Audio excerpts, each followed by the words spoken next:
ரஷ்ய ராணுவத்தில் பெருமளவு இலங்கையர். உக்ரைனுக்கு எதிரான போரில் பலர் பலி. கஜேந்திரன் தேர்தலில் யாருக்கு ஆதரவு என்பதை தமிழ் மக்களுக்கு வெளிப்படையாக கூற வேண்டும். சித்தார்த்தன் எம்பி. தமிழ் பொது வேட்பாளரை நிறுத்துவது இனவாதத்தை தூண்டும் செயற்பாடு. இஸ்ரேலில் உள்ள இலங்கையர்கள் தொடர்பில் வெளியான தகவல். இலங்கையில் இனமுறுகலை ஏற்படுத்தும் கச்சத்தீவு விவகாரம் பாஜகவின் சதி. புதுவருட தினத்தில் வவுனியாவில் போராட்டம். கருப்பு சித்திரை என்ற பெயருடன் கல்முனை வடக்கு பிரதேச செயலக விடயத்திற்கு மோட்டார் சைக்கிள் பவனி. யாழ் நாவாந்துறை பகுதியில் மோதல், 2 வாகனங்கள் தீயிட்டு எரிப்பு. ரஷ்ய ராணுவத்தில் இணைந்துள்ள இலங்கையர்கள் தொடர்பில் தகவல்களை வழங்குமாறு ரஷ்யாவில் உள்ள இலங்கை தூதரகம் அந்த நாட்டு பாதுகாப்பு அதிகாரிகளிடம் கோரிக்கை விடுத்துள்ளது. வெளிநாடுகளிலிருந்து ரஷ்ய ராணுவத்திற்கு ஆட்களை இணைத்துக் கொள்வது இன்றைய காலத்தில் வழக்கமான ஒரு விடயமாக காணப்படுவதாக ரஷ்யாவுக்கான இலங்கை தூதுவர் ஜெனிதாலியனுக்கே குறிப்பிட்டுள்ளார். இவர்களில் பெரும்பாலானோர் சுற்றுலா விசாவில் ரஷ்யாவிற்கு சென்று ராணுவ பணியில் இணைந்து கொள்வதாக அவர் குறிப்பிட்டுள்ளார். சுற்றுலா விசாவில் இலங்கைக்கும் ரஷ்ய ராணுவத்தில் இணைந்து கொள்வதாக தகவல் கிடைத்துள்ளதாக ஜெனிதாலியனுக்கே குறிப்பிட்டுள்ளார். ஆனால் இது தொடர்பான சரியான தகவல்கள் தூதரகத்திடம் இல்லாததால் அந்த நாட்டு ராணுவ சேவையில் இலங்கையர்கள் பணியாற்றினால் அது தொடர்பான தகவல்களை வழங்குமாறு ரஷ்ய பாதுகாப்பு பிரதானிகளிடம் தூதரகம் கோரிக்கை விடுத்துள்ளது. ரஷ்ய படைகளுடன் இலங்கைகள் இணைந்து கொண்டால் அது தொடர்பில் தூதரகத்திற்கு அறிவிக்குமாறு அனைவரும் கேட்டுக் கொள்ளப்படுவதாகவும் ரஷ்யாவுக்கான இலங்கை தூதுவர் தெரிவித்துள்ளார். கடந்த சில நாட்களாக ரஷ்ய ராணுவத்தில் இருந்த இலங்கையர்கள் பலர் உயிரிழந்ததாக வெளிநாட்டு ஊடகங்களில் செய்திகள் வெளியாகியிருந்தன. எவ்வாறாயினும் தூதரகத்திடம் தகவல் இல்லாததால் உயிரிழக்கும் இலங்கையர்கள் அல்லது காயமடையும் இலங்கையர்கள் தொடர்பிலும் கண்டுபிடிக்க முடியவில்லை என ஜெனிதாலியனுக்கே குறிப்பிட்டுள்ளார். நாடாளுமன்ற உறுப்பினர் செல்வராஜா கஜேந்திரன் எதிர்வரும் ஜனாதிபதி தேர்தலை புறக்கணிக்குமாறு மக்களை கோருவது யாரோ ஒரு ஜனாதிபதி வேட்பாளரை வெல்ல வைக்கும் நோக்கமே என நாடாளுமன்ற உறுப்பினரும் பிளட் அமைப்பின் தலைவருமான தர்மலிங்கம் சித்தார்த்தன் தெரிவித்துள்ளார். யாழ் சுன்னாகம் பகுதியில் அமைந்துள்ள அவரது இல்லத்தில் நேற்று இடம்பெற்ற ஊடகவியலாளர் சந்திப்பின் போதே அவர் இதனை கூறியுள்ளார். அவர் மேலும் தெரிவிக்கையில், தமிழ் மக்கள் ஒவ்வொரு தடவையும் ஜனாதிபதி வேட்பாளர் ஒருவருக்கு ஆதரவு வழங்கி வந்த நிலையில் துரதிருஷ்டவசமாக தமிழ் மக்களின் கோரிக்கைகள் நிலைநிறுத்தப்படவில்லை. அதன் காரணமாகவே இம்முறை தமிழ் மக்கள் சார்ந்து பொது வேட்பாளர் ஒருவரை நிறுத்த வேண்டும் என தமிழ் தேசியம் சார்ந்த பயணிக்கும் 5 கட்சிகள் சேர்ந்து கொள்கையளவில் முடிவெடுத்தன. சக தமிழ் கட்சிகள் மற்றும் சிவில் அமைப்புகளுடன் கலந்துரையாடி ஒரு தமிழ் பொது வேட்பாளரை நிறுத்தப்படுவாராயின் அதனை நாம் ஆதரிப்போம். நாடாளுமன்ற உறுப்பினர் கஜேந்திரன் எதிர்வரும் ஜனாதிபதி தேர்தலை தமிழ் மக்களை புறக்கணிக்குமாறு கூறுகின்றார். அவர் தேர்தலை புறக்கணிக்க கூறிய ஜாரை வெல்ல வைக்கப் போகின்றார் என்பது தொடர்பில் தமிழ் மக்களுக்கு வெளிப்படையாக கூற வேண்டும். எதிர்வரும் ஜனாதிபதி தேர்தலில் தமிழ் பொது வேட்பாளர் ஒருவர் நிலைநிறுத்தப்படுவாராயின் அவர் வெல்ல மாட்டார் என்பது அனைவருக்கும் தெரிந்த விடயம். அண்மையில் பொது தமிழ் வேட்பாளராக வேலன் சுவாமிகளை நிறுத்தலாம் என விக்னேஸ்வரன் எம்பி தனது கருத்தை கூறினார். வேலன் சுவாமிகளுக்கு வடக்கு கிழக்கு தமிழ் மக்கள் ஆதரவு உண்டு. ஆனால் நாம் நிறுத்த போகும் வேட்பாளர் நேரடியாக மதம் சார்ந்த ஒருவராக இருக்கக்கூடாது என்பது எனது கருத்து என குறிப்பிட்டுள்ளார். தமிழ் பொது வேட்பாளரை நிறுத்துவது இனவாதத்தை தூண்டும் செயற்பாடு என நாடாளுமன்ற உறுப்பினர் எம். ஏ. சுமந்திரன் தெரிவித்துள்ளார். குறித்த விடயத்தினை அவர் இன்று நடைபெற்ற ஊடக மாநாட்டில் கூறியிருக்கின்றார். இது தொடர்பில் அவர் மேலும் தெரிவிக்கையில், தமிழ் வேட்பாளரை நிறுத்தப்பட வேண்டுமென முன்னைய காலங்களிலும் முயற்சிகள் செய்யப்பட்டிருந்தன. குமார் பொன்னமலம், சிவாஜிலிங்கம் ஆகியோர் போட்டியிட்டிருக்கின்றார்கள். அதற்கு தமிழ் மக்கள் கொடுத்த ஆதரவு எப்படியாக இருந்தது என்பது எல்லோருக்கும் தெரிந்த விடயம். ஆகவே இது சம்பந்தமாக நாங்கள் ஒரு தீர்க்கமானத்தை இது இந்த சரித்திரத்தின் பின்னணியையும் அத்தோடு தென்னிலங்கையில் உள்ள இனவாத சக்திகள் தமிழ் வேட்பாளர் முன்வைந்துவிட்டனர் என்பதை சொல்லி இனவாதத்தை தூண்ட திரும்பவும் முயற்சி செய்வார்கள் என்பதையும் அறிந்து சரியானதொரு தீர்மானத்தை எடுப்போம் என குறிப்பிட்டுள்ளார்.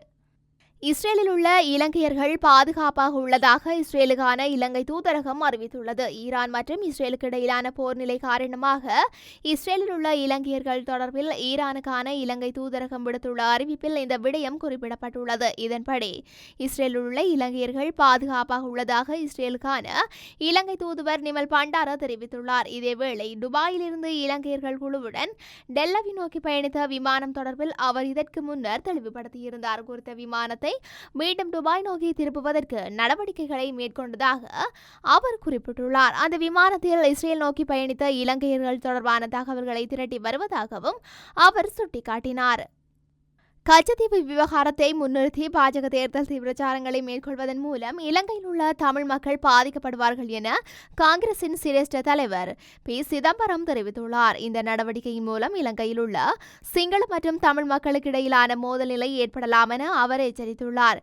இந்திய எல்லைகளை சீனா ஆக்கிரமிக்கும் நடவடிக்கையை மூடி மறைக்கும் நோக்கில் கச்சத்தீவு குறித்து பாஜக பேசுவதாக அவர் குற்றம் சாட்டியுள்ளார். இந்த நிலையில் இந்தியாவில் நடைபெறவுள்ள மக்களவைத் தேர்தலுக்கான பிரச்சார நடவடிக்கைகளை தீவிரப்படுத்தியுள்ள பாஜக கச்சத்தீவை மீண்டும் இந்தியாவுடன் இணைக்க வேண்டும் என தெரிவித்து வருகின்றது. குறித்த விடயம் இலங்கையர்களை பாரிய அளவில் பாதிக்கும் என்பதை இந்திய பிரதமர் நரேந்திர மோடி மற்றும் அவரது கட்சி உறுப்பினர்கள் நன்கு அறிந்திருப்பதாக பி. சிதம்பரம் சுட்டிக்காட்டியுள்ளார்.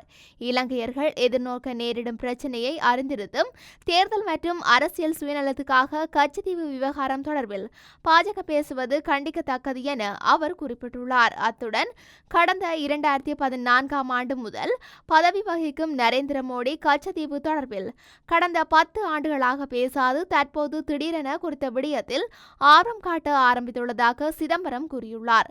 தேர்தல்களை இலக்காக கொண்டு பாஜக மேற்கொள்ளும் இவ்வாறான நடவடிக்கைகள் இலங்கையில் பிரச்சனையை ஏற்படுத்தும் என வருத்தமளிப்பதாகவும் அவர் மேலும் தெரிவித்துள்ளார். வவுனியாவில் சித்திரை புது வருட தினமான நேற்று காணாமலாக்கப்பட்ட உறவுகளின் சங்கத்தினரால் போராட்டம் ஒன்று முன்னெடுக்கப்பட்டது. வீதி அபிவிருத்தி திணைக்களத்திற்கு முன்பாக குறித்த ஆர்ப்பாட்டம் முன்னெடுக்கப்பட்டது. இதன்போது கருத்து தெரிவித்த போராட்டக்காரர்கள் தமிழ் குழந்தைகளை கண்டறியவும் எதிர்கால இனப்படுகொலையிலிருந்து தமிழர்களை காப்பாற்ற அமெரிக்கா மற்றும் ஐரோப்பிய ஒன்றியத்தின் உதவியை பெறுவதற்காக 2611வது நாளாக நாம் போராடி வருகின்றோம் என தெரிவித்தார்.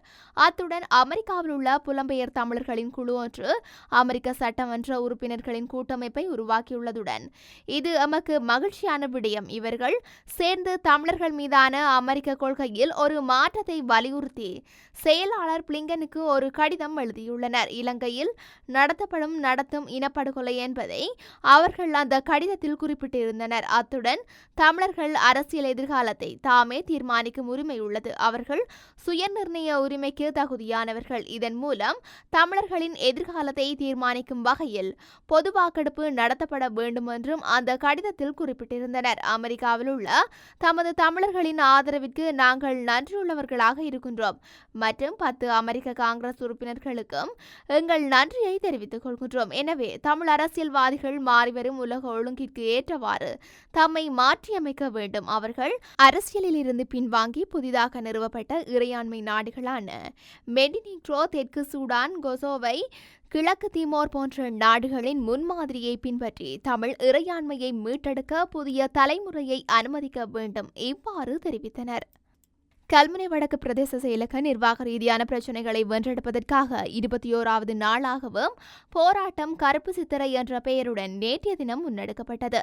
இதன்போது மோட்டார் சைக்கிள் பவனியொன்று, இளைஞர் கழகங்கள், விளையாட்டுக் கழகங்கள் மற்றும் பொதுமக்களின் பங்களிப்புடன் கருப்பு கொடி ஏந்தப்பட்டு பிரதேச செயலக முன்றலில் இருந்து ஆரம்பமாகி மணல் சேனை நட்பெட்டி முனை, சேனை குடியிருப்பு, துறைவந்தியன்மேடு, துறை நீலவானை, பெரிய நீலவானை, மருதமுனை, பாண்டிருப்பு, கல்முனை நகர பகுதி ஊடாக சென்று மீண்டும் பிரதேச செயலக முன்றல் நோக்கி வந்தடைந்ததுடன் பல்வேறு கோஷங்களுடன் போராட்டம் முன்னெடுக்கப்பட்டது. அத்துடன் பிற்பகல் பிரதேச செயலகத்தின் முன்பாக கருப்பு பொங்கல் பானையில் இடப்பட்டு பொங்கப்பட்டது.